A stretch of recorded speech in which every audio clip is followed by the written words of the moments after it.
नमस्कार दोस्तों, स्वागत है आपका अपने YouTube चैनल RPSC मेकर पर।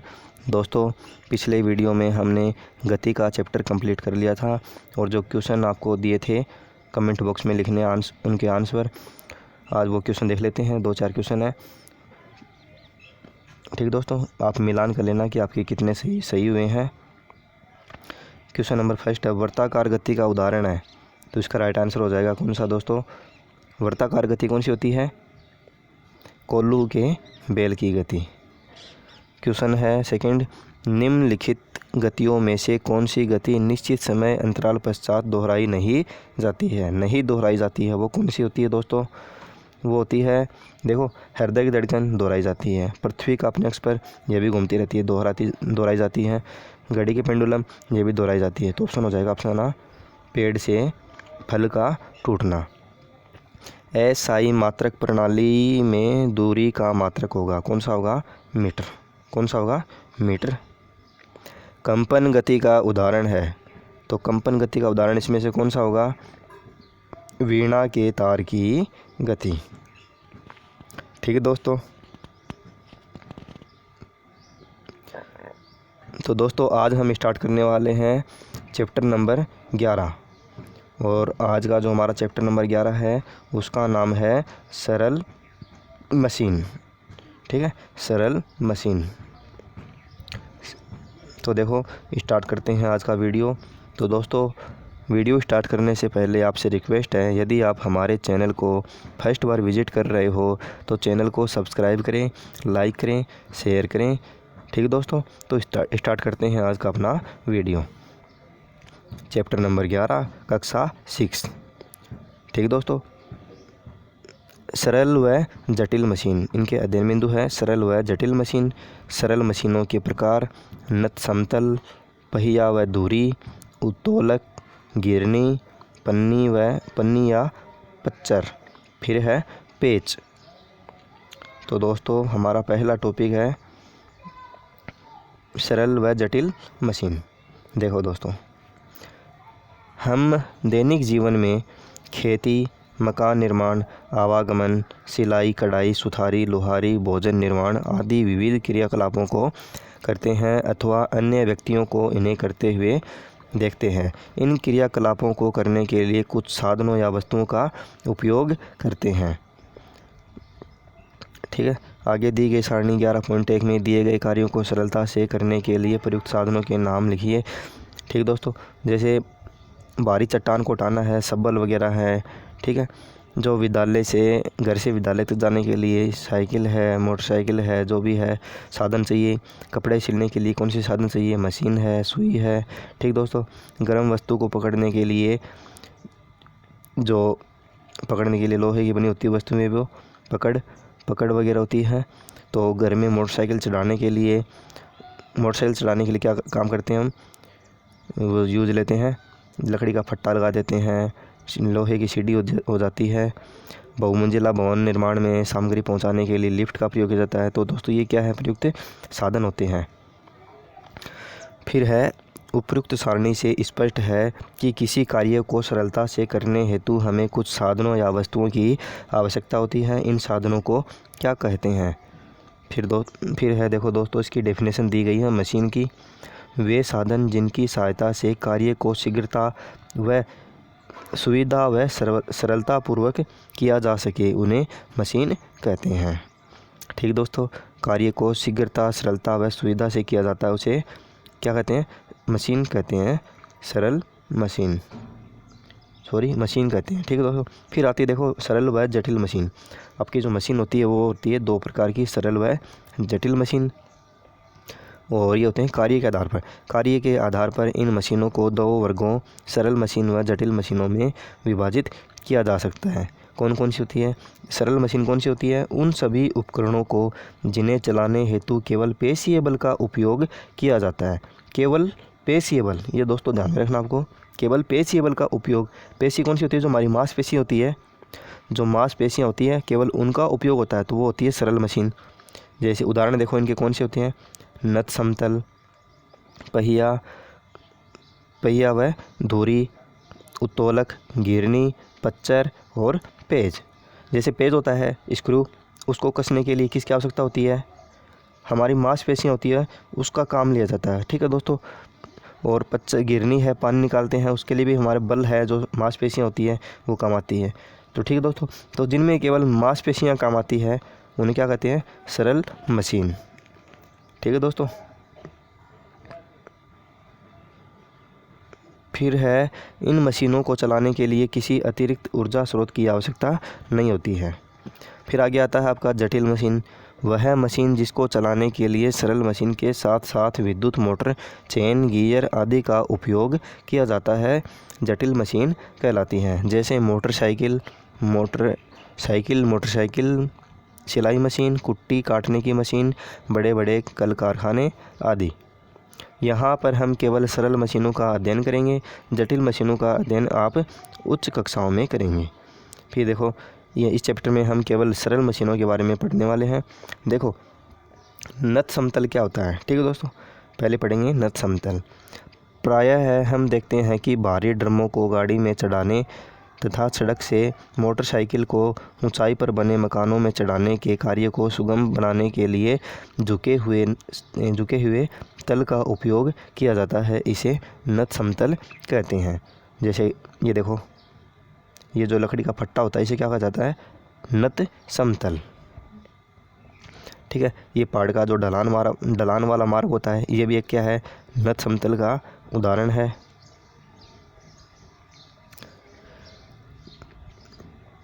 इसके अलावा भी घरों में काम आने वाली सीढ़ी व पहाड़ी पर चढ़ने के लिए प्रयुक्त ढलानदार मार्ग नत समतल के उदाहरण हैं। जैसे हम बाइक चढ़ाते हैं घरों में, जो भी मोटरसाइकिल होती है, साइकिल होती है, अधिक ऊंचाई पर घर बने होते हैं, तो उनको चढ़ाने के लिए, कोई भी गाड़ी है तो जो चढ़ाने के लिए जो उपयोग किए जाते हैं उपकरण, उनको क्या कहा जाता है? नत समतल। फिर आगे है दूरी व पहिया। हम अपने दैनिक जीवन में आवागमन हेतु प्रायः मोटरसाइकिल, कार, बस, रेलगाड़ी आदि का उपयोग करते हैं। इन सभी का संचालन पहिए के बिना अधूरा है। पहिया एक सरल मशीन है। मानव ने सर्वप्रथम पहिए का ही आविष्कार किया था। दैनिक जीवन में उपयोगी कई जटिल मशीनों में पहिया एक महत्वपूर्ण अंग के रूप में कार्य करता है। पहिया कार्य को किस प्रकार आसान कर देता है, आओ करना सीखें। गतिविधि दे रखी है, देखो। एक बिना पहियों वाली भारी अटैची को फर्श पर खिसकाकर अब इसके स्थान पर पहिए लगी अटैची को खिसकाइए। पहले तो क्या करना है? जो बिना पहिए वाली अटैची है इसको खिसकाइए। फिर क्या करना है? दूसरे में पहिए वाली अटैची को खिसकाइए। ठीक है। तो दोनों ही क्रियाओं में आप क्या अंतर महसूस करते हैं, ये आप सभी को मालूम है। बिना पहिए वाली अटैची को खिसकाने के लिए हमें अधिक श्रम की आवश्यकता होगी। उसमें क्या लगेगा? अधिक बल लगेगा। और जो पहिए वाली उसमें कम बल लगेगा। पहियों के अभाव में अटैची को फर्श पर खिसकाते हैं तो फर्श द्वारा अटैची पर अधिक घर्षण बल आरोपित होता है। इससे स्पष्ट होता है कि पहिए घर्षण बल को कम करते हैं। ठीक है दोस्तों। इसी प्रकार साइकिल का पहिया इसके केंद्र पर लगी एक छड़ के चारों ओर घूमता है, इसे धुरी कहते हैं। पहिया व धुरी भी क्या है? एक सरल मशीन है।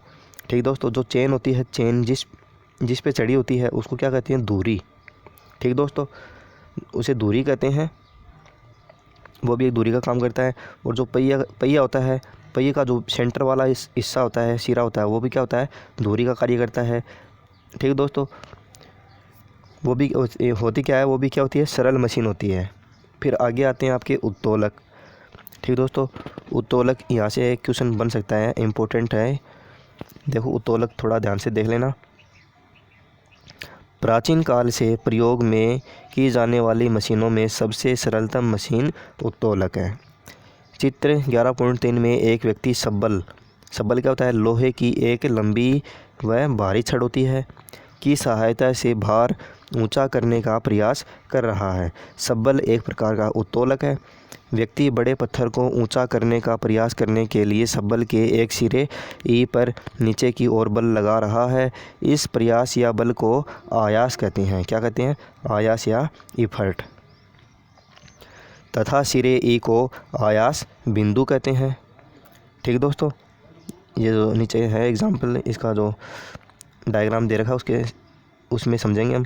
व्यक्ति ने बीच में एक छोटे पत्थर का सहारा दे रखा है। इस सहारे को आलम्ब F कहते हैं। व्यक्ति द्वारा छड़ पर बल लगाने के कारण दूसरे सिरे पर स्थित बड़ा ऊंचा पत्थर उठ रहा है। छड़ के दूसरे सिरे पर स्थित पत्थर पर पृथ्वी का गुरुत्व बल W नीचे की ओर कार्य करता है। इस बल को भार कहते हैं। आलम्ब F से आयास E की दूरी EF आयास भुजा कहलाती है। ठीक दोस्तों, आलम्ब F से भार W की दूरी FW भार भुजा D कहलाती है। ठीक दोस्तों, देखो ये जो डायग्राम इसमें देखो, जो यहाँ पर बीच में पत्थर रखा हुआ है वो तो है आलम्ब F, और जिस भार को हमें उठाना है वो होता है भार W। ठीक दोस्तों, फिर है आयास। ठीक है, जिस सिरे को हम पकड़कर उठाते हैं, ठीक दोस्तों, इसको क्या करते हैं, इसको नीचे दबाना पड़ेगा। जो ये सिरा है इसको तो नीचे दबाना पड़ेगा। ठीक है, तो फिर ये क्या होगा, ये ऊपर उठ जाएगा। ठीक है, किसकी वजह से, आलम्ब की वजह से। ठीक है दोस्तों, इसको जैसे नीचे दबाएंगे तो ये ऊपर उठ जाएगा, और उठेगा किस कारण से, जो आलम्ब है इसकी वजह से। और होता क्या, देखो दोस्तों, जो आयास है, आयास कौन सा है, ये आयास से लेके आलम्ब, तो इनके बीच की दूरी होती है, ये कहलाती है आयास भुजा। क्या कहलाती है, आयास भुजा। ठीक दोस्तों, यहाँ से लेके यहाँ तक की आयास भुजा कहलाती है। और आलम्ब से लेके भार तक की भुजा, ठीक दोस्तों, तो ये क्या कहलाती है, भार भुजा।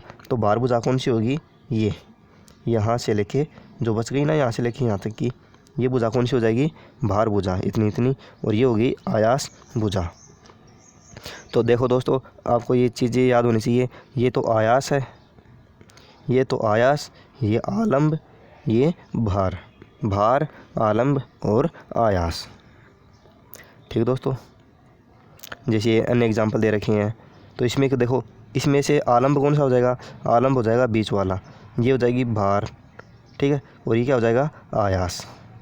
इसी तरह से ये तो हो जाएगा भार, ये आलम्ब, और ये हो जाएगा आयास। गतिविधि सेकंड, अपनी एक या दो पुस्तकों को मेज़ पर रखिए। इनके पास में एक रबर रखिए।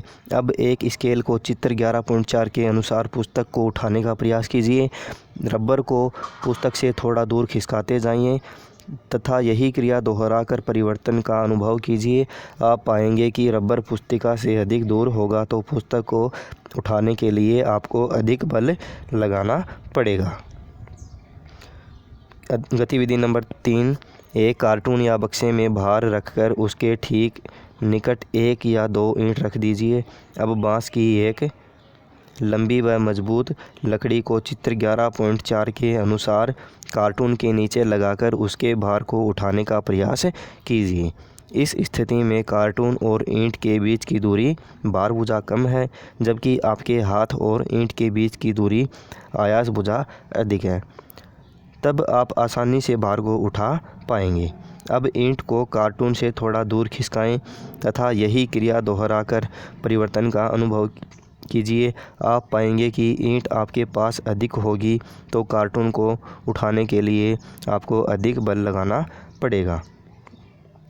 ठीक दोस्तों, अर्थात आयास भुजा ईंट व आपके बीच की दूरी, देखो कौन सा है, ये रहा। ठीक दोस्तों, ये बीच में रखी है ईंट। ठीक है, ये है आयास, ये है भार, ये है आलम्ब। ये तो होती है आयास भुजा, ये होती है भार भुजा। ठीक दोस्तों, इसमें बताया गया है, देखो,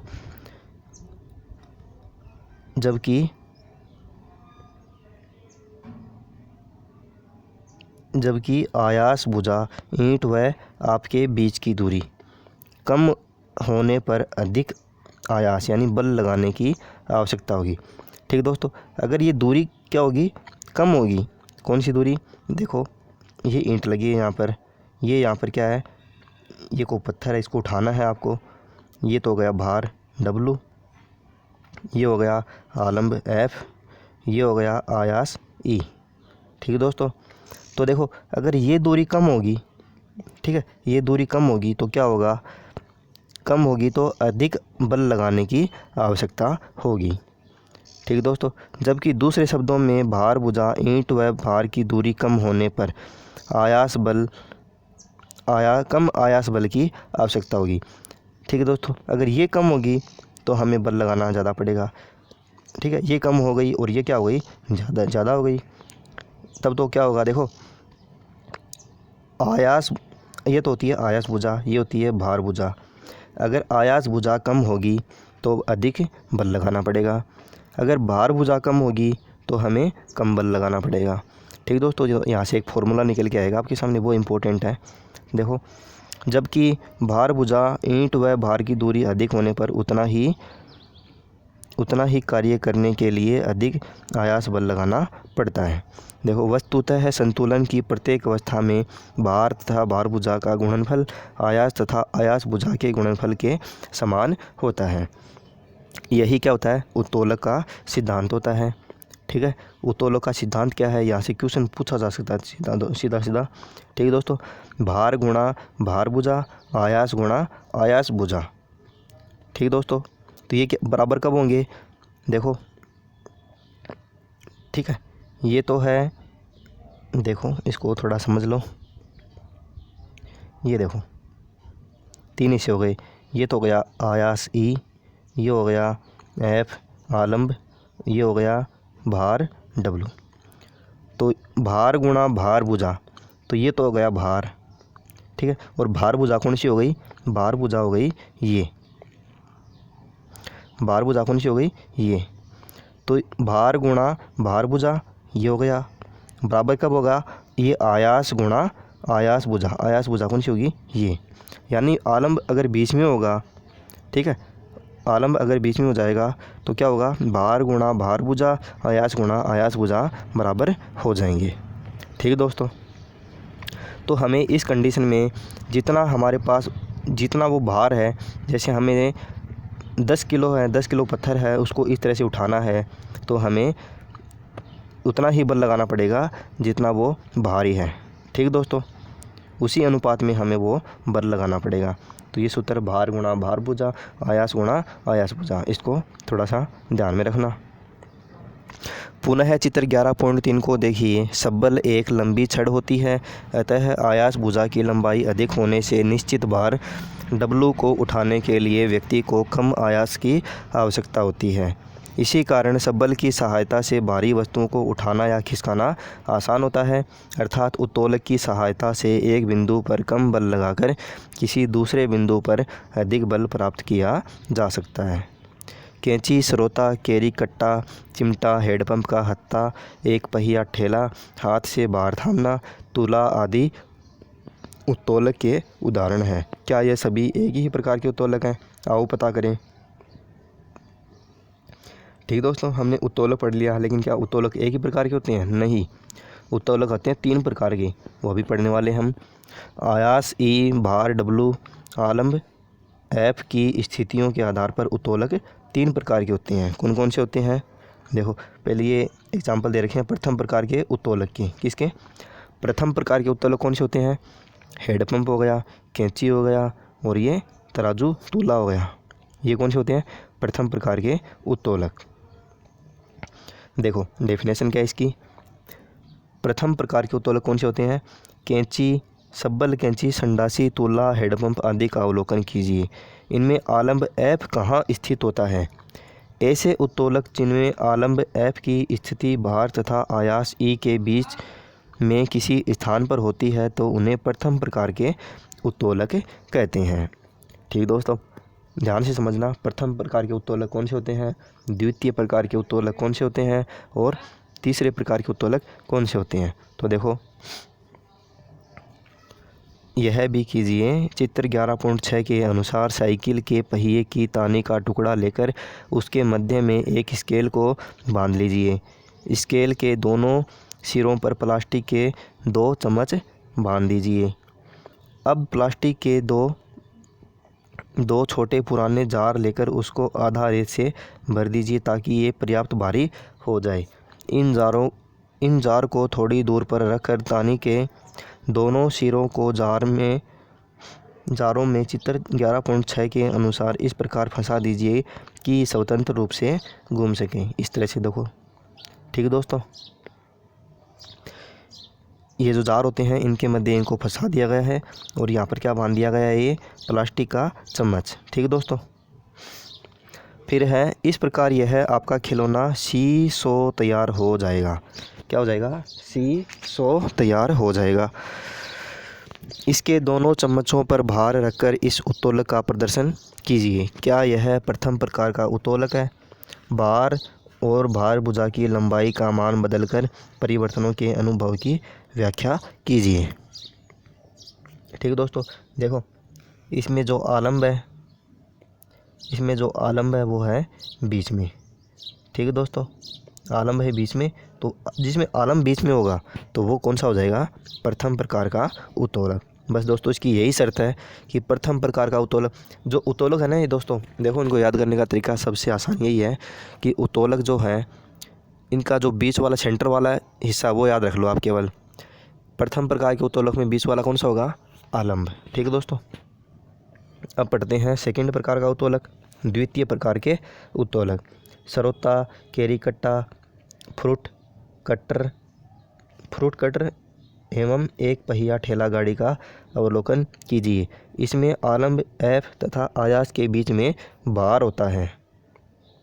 इन्हें द्वितीय प्रकार के उत्तोलक कहते हैं। ठीक है दोस्तों। तो बीच में अगर भार होगा, देखो ये तो क्या है, जो ठेला गाड़ी है वो देखो, ये बीच वाला सिरा कौन सा होगा इसमें? ये हो गया बीच वाला। ये हो गया आयास, जहाँ से हम उठाते हैं वो तो आयास होता है, जहाँ से हम मांसपेशियों का जोर लगाते हैं वो होता है आयास। ठीक है। और जो भार रखा, देखो इसमें भार कहाँ पर रखा है? बीच में रखा होता है भार। जो पहिया होता है वो क्या कहलाता है? आलम्ब। इसी तरह से कैरी कट्टा है, जो हम बल लगाते हैं वो तो आयास हो गया। जो हमें भार, जो कैरी हो गई वो कैरी क्या हो गई? भार हो गई। और जहाँ पर इसका मेन सिरा जुड़ा होता है वो क्या होता है? आलम्ब। ठीक है। इसी तरह से ये देखो, ये आलम्ब हो गया, ये बीच में हमें कुछ काटना है, सरोता है, तो ये हो गया भार, ये हो गया आयास। तो प्रथम प्रकार के उत्तोलक में बीच में क्या होता है? उसमें तो बीच में होता है आलम्ब। और द्वितीय प्रकार के उत्तोलक में क्या होता है? बीच में मध्य में होता है भार डब्लू। ठीक है दोस्तों, इस तरह से आपको याद करना है। फिर है तृतीय प्रकार के उत्तोलक। जिस उत्तोलक में भार डब्लू तथा एफ के मध्य, आलम्ब एफ के मध्य आयास ई स्थित होता है, उसे तृतीय प्रकार के उत्तोलक कहते हैं। एग्जाम्पल देखो, चिमटा, हाथ से भार थामना आदि तृतीय प्रकार का उत्तोलक है। देखो, जो चिमटी होती है आपकी, ठीक है, जहाँ पर हम अपने हाथों से बल लगाते हैं वो तो क्या होता है? ये तो आप सभी को मालूम चल गया। जहाँ से मांसपेशियों का प्रयोग होता है वो तो होता है क्या? आयास। तो ये बीच वाला सिरा है, यहाँ से हम जोर लगाते हैं। ठीक दोस्तों, इस तरह से यहाँ से पकड़ते हैं, देखो यहाँ से पकड़ते हैं। फिर जो हम चीज़ बीच में, जैसे नाखून काटते हैं, कोई चीज़ को, किसी चीज़ को उठाते हैं। ठीक दोस्तों, जैसे नाखून कटनी होती है वो भी क्या होती है? तृतीय प्रकार के उत्तोलक होते हैं। जैसे भार है, यहाँ पर क्या रखते हैं? किसी वस्तु को रखा जाता है, तो ये तो हो जाएगा भार। ठीक है। जहाँ से हम बल लगाते हैं वो हो जाएगा आयास। ठीक है। और जो बीच वाला सिरा बच गया ये कौन सा हो जाएगा? आलम्ब। ठीक दोस्तों। तो बीच में अगर आयास होगा तो वो हो जाएगा तृतीय प्रकार का उत्तोलक। ये देखो, हाथ से भार उठाना, देखो ये तो हो जाएगा भार। ठीक है। जहाँ से मांसपेशियों का प्रयोग होता है, मांसपेशी कौन सी काम आ रही है? ये, तो ये हो जाएगा बीच में आयास, और ये क्या हो जाएगा? आलम्ब। ठीक है। तो इतना सिरा ये काम आ रहा है, कौन कौन सा? ये देख लो बस, ये आलम्ब, ये आयास, ये हो गया भार। फिर है उत्तोलकों के प्रकार। प्रथम प्रकार के, द्वितीय प्रकार के, तृतीय प्रकार के हमने पढ़ लिया। प्रथम प्रकार के उत्तोलक में बीच में क्या होता है? आलम्ब। क्या होता है? आलम्ब। द्वितीय प्रकार के उत्तोलक में क्या होता है? बीच में भार। तृतीय प्रकार के उत्तोलक में बीच में क्या होता है? आयास। ये हमने पढ़ लिए। अन्य एग्जाम्पल देख लो इनके। सॉरी, मैंने गलत बताया। ये देखो, जो नेल कटर होता है ना, ये कौन सा होता है? प्रथम प्रकार का उत्तोलक होता है। ठीक है। क्योंकि इसमें बीच में एक बल नहीं लगाते हैं, जो लास्ट में, जो साइड में होता है ना, साइड में यहाँ से हम आयास है, यहाँ से हम बल लगाते हैं। ठीक है दोस्तों, यहाँ से पकड़ के दबाते हैं तो इसमें ये हो जाएगा, कौन सा हो जाएगा, प्रथम प्रकार का। और तृतीय प्रकार का क्या होता है, जिसमें हम बीच में बल लगाते हैं, बीच में पकड़ गए। जैसे ये देखो चिमटी है, इसमें बीच में पकड़ा जाता है। ठीक दोस्तों, यहाँ से पूछा जा सकता है दोस्तों, जैसे जो नेल कटर होता है वो कौन से प्रकार का उत्तोलक होता है, जो चिमटी होती है वो कौन से प्रकार का उत्तोलक होता है। ठीक दोस्तों, जो कैरी कट्टा होता है, देखो ये कैरी कट्टा है, उसी तरह का एग्जाम्पल है ये।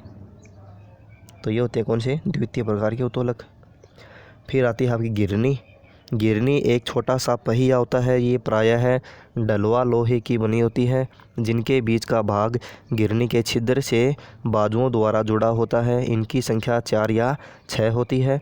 पहिया अपने गुरुत्व केंद्र से जाने वाली तथा स्वयं के तल से लंबवत धुरी के चारों ओर स्वतंत्रतापूर्वक घूमता है।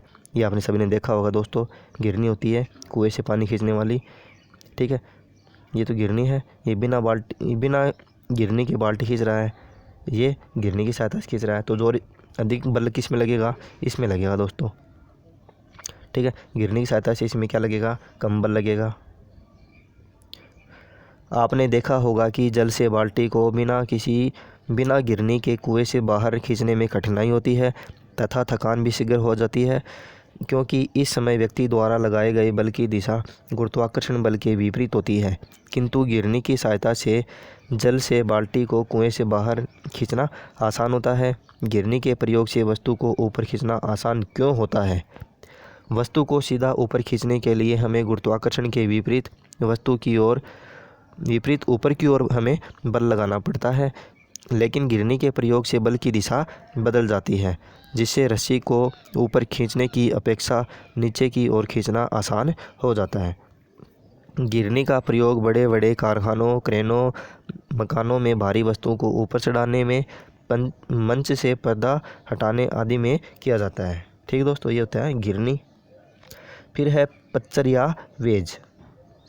ये भी आपने सभी ने देखा होगा, जो लकड़ी काटने वाले होते हैं वो इस तरह से एक वो छोटा सा हथियार रखते हैं अपने पास। ठीक है, एक कुल्हाड़ी मारते हैं, फिर बीच में ये लगा देते हैं, फिर दूसरी कुल्हाड़ी मारते हैं, फिर वहाँ पर इस तरह से इसको उखाड़ के फिर आगे सरकाते रहते हैं। देखो पढ़ते हैं इसके बारे में। कृषि या सुथारी कार्य करने वाले के यहाँ कुल्हाड़ी या छेनी का अवलोकन करके पता कीजिए कि इनकी आकृति कैसी होती है। इनमें 2 परस्पर झुके हुए तल होते हैं, जिससे ये उपकरण आगे से तिरछे व पीछे से मोटे होते हैं। इस प्रकार की आकृति को वेज आकृति कहते हैं।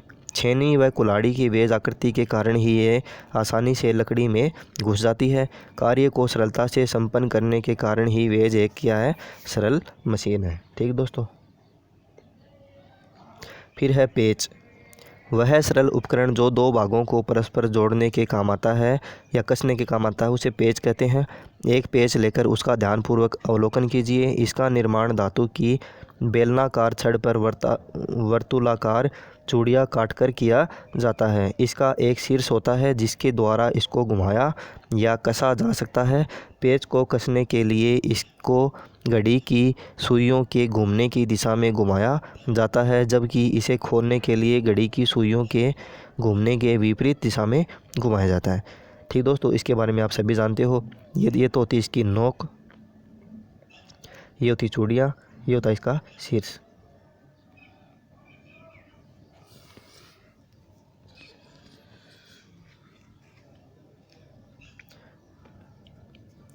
ठीक है, आओ करके देखें, इसको छोड़ो आप।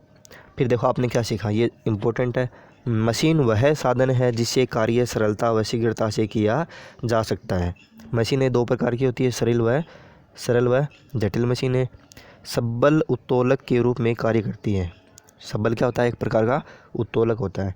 यह एक लंबी व मजबूत छड़ होती है जिसे चारों ओर घुमाया जा सकता है। वस्तुओं को उठाने या हटाने के लिए उत्तोलक के एक सिरे पर बाह्य बल लगाया जाता है, जिसे आयास कहते हैं। उत्तोलक जिस सहारे के चारों ओर घूम सकता है उसे क्या कहते हैं, आलंब। ठीक दोस्तों, उत्तोलक के किसी स्थान पर उस वस्तु का भार कार्यरत होता है जिसे उठाना या हटाना होता है। आलंब, आयास और भार की अलग अलग स्थितियों के आधार पर उत्तोलक 3 प्रकार के होते हैं, प्राथमिक, द्वितीयक और तृतीयक।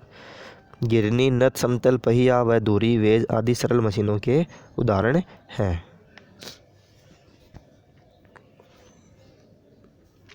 फिर देखो दोस्तों, इनके क्वेश्चन हैं।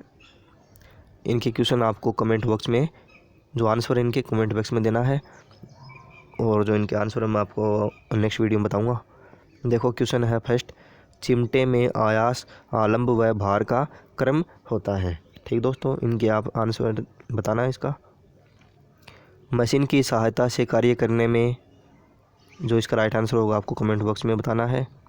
निम्न में से जटिल मशीन है, कौन सी है जटिल मशीन। फिर क्वेश्चन नंबर लास्ट है, 4 भारी वस्तु को खिसकाने के लिए पहिए लगाए जाते हैं। ठीक दोस्तों, तो इनके जो राइट आंसर है वो आपको कमेंट बॉक्स में बताने हैं। तो आज का हमारा जो चैप्टर है ये आज कंप्लीट होता है। ठीक दोस्तों, मिलते हैं नेक्स्ट वीडियो में नेक्स्ट चैप्टर के साथ। तब तक के लिए जय हिंद, जय भारत।